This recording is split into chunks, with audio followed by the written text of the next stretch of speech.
My name is Belograd, and here is our anniversary 10th episode of BG Dental Cases, episode number 10.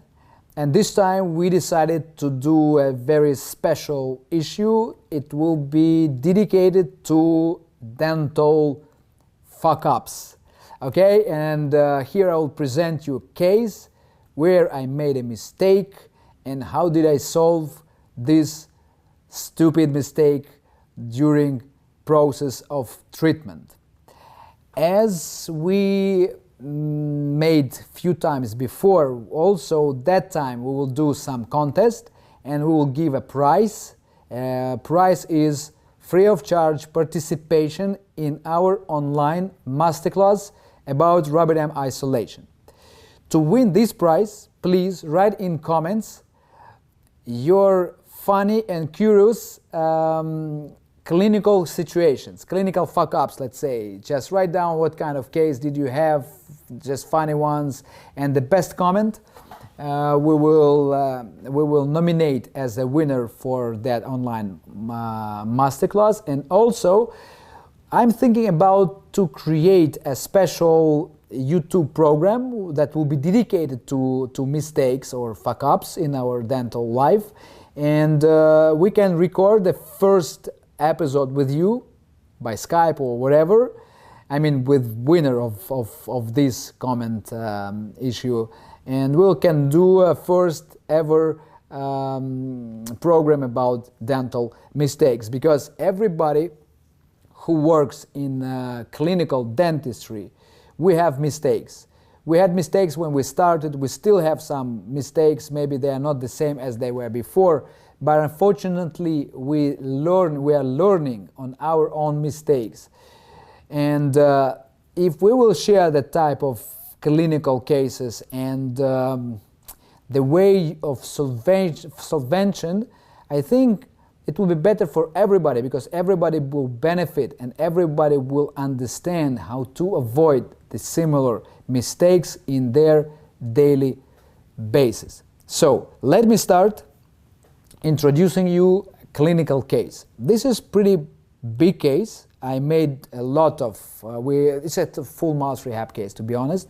We made all of teeth of this patient, and when we were about to treat this lower molar, I started to evaluate the conditions about this tooth. And I would like now to share with you the way to make decision in dentistry, the way to avoid mistakes at the very beginning before you start dental treatment. So first of all, we have multiple problems in that tooth. The first problem is endo. Okay, we have periapical lesion, okay, and we have metal post that we have to take out. When you have periapical lesion, the prognosis of treatment is always not 100%. So we are in a not ideal situation. So when we compose evaluation of prognosis, in such a case, we can say it's like 50-50, let's say, okay? So let's put plus and minus to the status. Double plus, two pluses means everything is perfect. Two minuses, disaster. In this case, 50-50. Okay, what else? Let's take a look to coronal part, to restorative status. Okay, in this case we have to take into consideration how much tooth structures do we have. Do we have enough? What is the quality? What is the quantity of native tooth structures? In such a case, there is a big filling, and also you can see from inside there is a tooth structure lost because of the axis and post and whatever. So to be honest, this is not very ideal restorative status as well. So let's put here plus and minus also. And another status that we have to evaluate is periodontal. And in her case, look, we have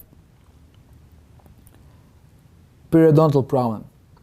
So the situation is not ideal, but the bone itself is pretty good for implant, for example. So plan B looks very positive. So let's say, according to the periodontal status, we have also plus and minus. So basically, in this case, at the beginning, we have 3 minuses, which means implant treatment, I think, will have way more positive prognosis than to treat that tooth. So everything I told to my patient, I said that, look, we have that problem, we have this problem, my suggestion is to put implant and blah, blah, blah, etc. And she said, I want to keep this tooth, can you help to save it? You know that we can extract this tooth anytime. Sometimes they say this phrase like, we can extract anytime, let's try to save. And you know what may happen sometimes when after such a treatments, they are coming back for extraction and there is no bone around because there is a vertical root fracture, sinus tract, or whatever periodontal disease is progressing, and there is no condition to put implants. So sometimes we make a bad work for our patients trying to save their teeth. And I said, okay, let's try. That time I said, let's try, and I started to negotiate root canals. It was not that difficult to disobturate these root canals. It was not difficult to remove filling, that was not difficult to remove screw post. Last time, by the way, if you remember, during the last episode of our BG Dental Cases reviews, I explained you step by step how to remove the metal posts. If you missed some of our issues, I would suggest you to go to this link. This is the link on the left side. This is the link to our playlist where you may find all of our series that we launched before. Okay, so I got a problem here with one root canal only, the mesolingual, which is supposed to be more easier than mesobuccal, but in mesolingual I got a problem. Despite the fact that there is an apical lesion here, apical lesion, okay, and infection in lingual root canal, there was a part of obliteration. So the main cause of this periapical lesion was mesobuccal root canal, but mesolingual was with a vital pulp, I think, and then it got obliterated in past. But anyways, I faced with problem to negotiate with a very small part of obliteration. And I spent a lot of time with hand files trying to negotiate with that specific feeling of tug back effect when you put your file in and then it stuck slightly, then you go again. So that is the feeling that you move inside, but really super slow. So in that case, when you do everything the same within 15 minutes and more, you have to take a break, because this is small movements within apical portion of the root canal with hand file within 15 minutes makes you crazy, okay? And you start to take not correct decisions, you start to force, you start to do something wrong, okay? You have to do a break.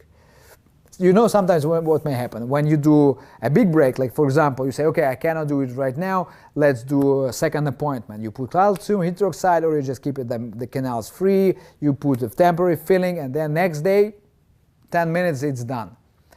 It happens, but in this case I was insistent, and then I felt that I'm really close to the apical. If you will ask me if I felt stress in this case, I can tell you yes, I was super stressed, because always when we break files in the root canals, it is stressful. It is stressful, okay, and. There is an interesting thing about broken files, by the way, because it is super controversial. Because look, when you break files, are you happy or not? What do you feel? Stress. But when patient comes with already broken file, you get absolutely different feelings, you see? But the problem is the same. Okay, so now I will ask you one question. I know that we are not live. I mean, this is episode that we're doing not in live mode, so not live broadcasting. But anyways, I would like you to answer one question. Shall we inform our patient when we break file or not? Just write down, yes, we have to, or we will not inform, like this. Just I would like to have some interactions, and I would like to see your comments, okay? And I will give you my suggestion here. I will give you some time to write down, and then I will tell you my suggestion, what actually we do in such a cases, because this is mistake.